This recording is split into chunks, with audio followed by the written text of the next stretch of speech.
लोग देखते हैं शांत न्यूयॉर्क सिटी को, लेकिन वो शांति ज्यादा देर नहीं टिकती, क्योंकि वहाँ का शांति भंग करने आ जाता है जैको लैंटर्न, एक संकी क्रेजी विलेन। कहाँ गया वो चीखता है कि कहाँ गया वो। उसे पता नहीं कि खेल के वक्त अपना सीमा छोड़ के जाना नहीं चाहिए। लगता है उसे खेल का नियम सिखाना ही पड़ेगा।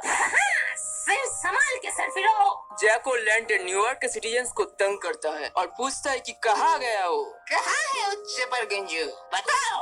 और तभी पीछे से उसे कोई कहता है, I'm so sorry, लेकिन क्या करूं, मम्मी ने मुझे सही मैनर्स नहीं सिखाया। तभी हम देखते हैं वेनम को, जो जैको लैंटर्न के मुंह पे एक जोरदार पंच मारता है। I think हमारा कुछ पुराना हिस्सा बाकी है, याद है ना। और वेनम अपने बाएं हाथ से जैको लैंटर्न का गला पकड़ के उसे बैल्कनी के बाहर लटका के रखता है। और संकी जैको लैंटर्न वेनम के हाथों दबे हुए आवाज में चीखता है और डर के मारे कहता है, ओके ओके ओके, पकड़ लिया तूने मुझे, ठीक है, अब अंदर ले मुझे। क्या तू अपने जान को भीख मांग रहा है? इतना डरपोक कब से बन गया तू? चल हट। और इतना कहते ही वेनम जैक को ऊपर से नीचे फेंक देता है। और सिर्फ इतना ही नहीं, जैक के नीचे गिरते ही वेनम भी उसके पीठ के ऊपर कूद जाता है और उसके स्पाइनल कॉर्ड को तोड़ देता है, बहुत ही बुरी तरीके से। और ये सब देख के आसपास के डरे हुए लोग पूछते हैं, क्या वेनम इसे मार देगा? क्या वो उसे मारने वाला है? और ये सब सुन के एडी ब्रॉक जवाब देता है कि नहीं, मौत जैसे आसान चीज की लायक है नहीं है, ये तो अभी जिंदा रहेगा। लेकिन तभी एडी ब्रॉक को कुछ एहसास होता है। वो कहता है कि रुको, कुछ तो गलत हो रहा है, कुछ तो गलत है यहाँ पे। क्या हो रहा है मेरे साथ? और तभी हम देखते हैं कि वेनम के बॉडी में अजीब सा कुछ हो रहा था। हो क्या रहा है मेरे साथ? और अचानक से वेनम वहाँ से डिसअपीयर हो जाता है और कुछ सेकंड बाद वेनम एक पोर्टल से बाहर निकलता है। ये क्या था? लग रहा है मेरे शरीर के सारे हिस्से हिल गए, सारी चीजें सही जगह पे ना। लगता तो है।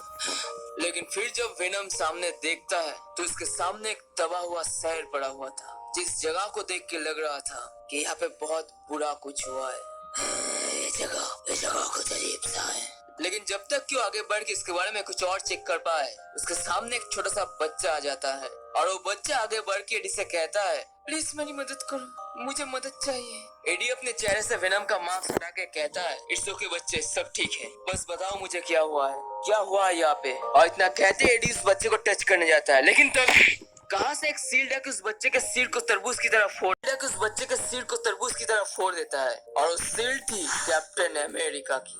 लेकिन ये कैप्टन अमेरिका नीला नहीं बल्कि काला वेनम का सूट पहना हुआ था। ये देख के वेनम चौंक जाता है, उसे कुछ समझ में नहीं आ रहा था कि सब क्या हो रहा है। और कैप्टन अमेरिका वेनम को कहते हैं, तुमने जो देखा है वो नहीं है जो तुम सोच रहे हो सोल्जर। अगर 1 या 2 सेकंड भी देर हो जाता तो उसके बाद जो होता वो ना ही तुम्हारे लिए अच्छा होता और ना ही हमारे लिए। तुम कैप्टन अमेरिका हो और तुमने एक बच्चे को मार दिया। तुम वो कैप्टन अमेरिका नहीं हो सकते जिसे मैं जानता हूँ। लेकिन कैप्टन अमेरिका कहते हैं, मेरे पीछे हो, जल्दी फॉलो माय लीड।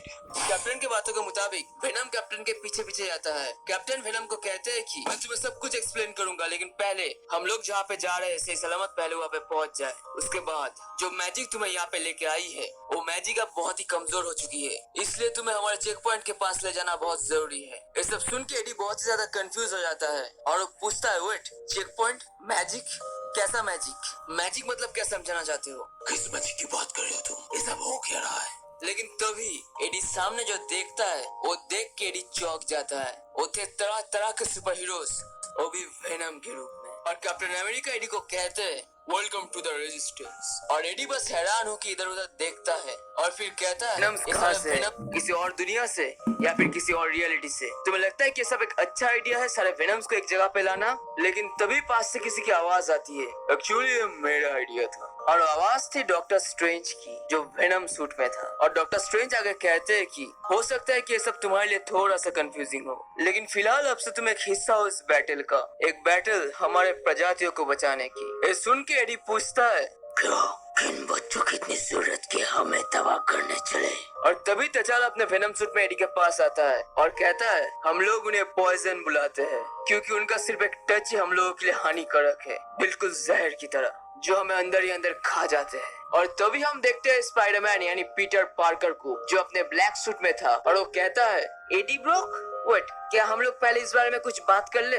मतलब हम लोग एडी ब्रॉक को हम लोग के पास लेके आए हैं जो एक साइको पागल है, और अब इससे इन दोनों के बीच में अब झगड़ा लग जाता है। और तभी उन दोनों के बीच में एजेंट वेनम आ जाता है, यानी फ्लैश थॉम्पसन। वो उन दोनों को समझाता है कि देखो भाई लोग, वैसे हम लोगों के जैसे ज्यादा बचे नहीं है, और जितने भी गिने चुने बचे हुए हैं, हम नहीं चाहते कि हम सब एक दूसरे के साथ लड़ झगड़ के ही मर जाए। और तभी X-23 चीखती है कि हमें एक साथ काम करना होगा। ये चीजें सिम्बियोट्स को हथियार की तरह बनाना चाहते हैं, कुछ ऐसा जो इतना पावरफुल होगा जैसे सिम्बियोट्स कभी नहीं हो पाए थे। वो लोग हमारे प्रजातियों को खत्म करके एक नया प्रजाति बनाना चाहते हैं, और अब क्योंकि बात अब हमारे पूरे प्रजाति की है, तो हम सभी सिम्बियोट्स को एक साथ काम करना होगा, और सिर्फ सिम्बियोट्स को नहीं, होस्ट को भी। और तभी स्पाइडरमैन को कुछ एहसास होता है, मेरा स्पाइडर सेंस, तुम लोगों का पीछा किया गया है। और तभी दीवार तोड़ के पॉइजन हल्क अंदर आता है, और देख के मेरी जेन तुरंत डॉक्टर स्ट्रेंज को वहाँ से बाहर लेके जाती है, और फ्लैश थॉम्पसन उसे बहुत देते हुए हल्क के ऊपर गोलियों की बरसात कर देता है। लेकिन तभी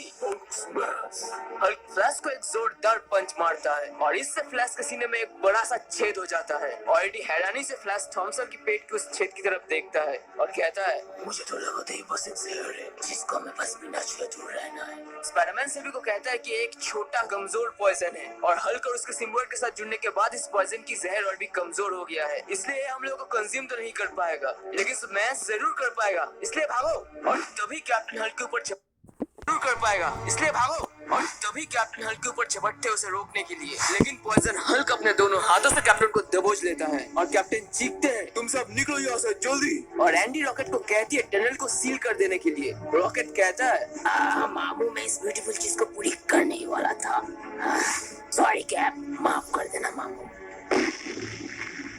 और वो अपना बॉम्ब वहाँ पे फेंक के सब वहाँ से निकल जाते हैं, और इस बॉम्ब से बचने की हड़बड़ी में सभी अलग अलग ग्रुप में अलग हो जाते हैं, और स्पाइडरमैन और वेनम एक साथ एक टनल से निकलने में कामयाब होते हैं और बाहर रोड पे पहुँचते हैं। लेकिन वहाँ पे उनका कोई इंतजार कर रहा था, और वो था पॉइजन ऑटो ऑक्टोपस। और देख के एडी स्पाइडरमैन से कहता है, तुम तो इसे संभाल लोगे ना, क्योंकि मेरे दुनिया में तो स्पाइडरमैन हर दिन ऐसे छोटे मोटे चीजों को झेलता है, और वो भी बहुत आसानी से। और इसके जवाब में स्पाइडी कहता है कि और ये ज्यादा आसान होगा अगर तुम ये सब सोचना बंद करो कि तुम अपने दुनिया में किसे कैसे जानते हो, because here they are different. लेकिन तभी ऑटो ऑक्टोपस उनके ऊपर हमला कर देता है और कहता है, और भी ज्यादा आसान हो जाएगा अगर तुम सरेंडर कर दो। हाँ, इससे इंसान होस्ट तो मर जाएंगे, लेकिन सिम्बियोट्स हम लोगों के साथ जुड़ के एक नए प्रजाति बन जाएंगे, पहले से बहुत ज्यादा खतरनाक और स्ट्रॉन्ग। पॉइजन ऑटो ऑक्टोपस उन दोनों के ऊपर हमला करते जा रहा था, और वो दोनों उसके टेंटिकल से बचने की कोशिश कर रहे थे, लेकिन तभी उसका एक टेंटिकल एडी ब्रॉक के सीने के आर पार चला जाता है, और पॉइजन ऑटो ऑक्टोपस एडी को पकड़ के जमीन में पटक देता है। एडी बहुत ज्यादा जख्मी हो गया था, और इस तरफ स्पाइडरमैन अकेला ऑटो ऑक्टोपस से लड़ रहा था। उस तरफ जब स्पाइडी ऑक्टोपस के साथ बिजी था, और तभी इस तरफ एक छोटा सा पॉइजन एडी ब्रॉक के पास आता है, और तभी स्पाइडरमैन चीखता है, उस चीज से बात मत करो। लेकिन इसके पहले कि स्पाइडी आगे कुछ समझाता, डॉक्टर ऑक्टोपस उसे पकड़ के जमीन में पटक देता है, और इस तरह वो छोटा पॉइजन अभी भी एडी को अपने चंगुल में फंसाने की कोशिश कर रहा था। लेकिन तभी एडी पास से एक पत्थर उठाकर उसके सिर पे मारता है, और इस तरह पॉइजन ऑक्टोपस स्पाइडी को मार रहा था। तभी वहाँ पे एडी आता है और पीछे से ऑक्टोपस का जोरदार पंच मारता है, और अपने दांत से ऑक्टोपस का एक टेंटिकल काट देता है। और अब जब इस तरफ एडी ब्रॉक अकेला ऑक्टोपस से लड़ रहा था, तब उस तरफ घायल स्पाइडरमैन को एक जानी पहचानी सी वॉइस सुनाई देती है, और वो थी आंट मे। आंट मे स्पाइडरमैन से कहती है कि मुझे तुम्हारी चिंता हो रही है पीटर, मेरे साथ चलो पीटर, अंकल बेन तुम्हारा इंतजार कर रहे हैं। और उस तरफ एडी ब्रॉक एक रॉड को पॉइजन ऑक्टोपस के सीने में गाड़ देता है, और वो वहीं पे दम तोड़ देता है। और तभी एडी को भी पीछे से एक आवाज सुनाई देती है, और वो जब पीछे घूमता है तो देखता है उसके सामने पॉइजन स्पाइडरमैन था। स्पाइडी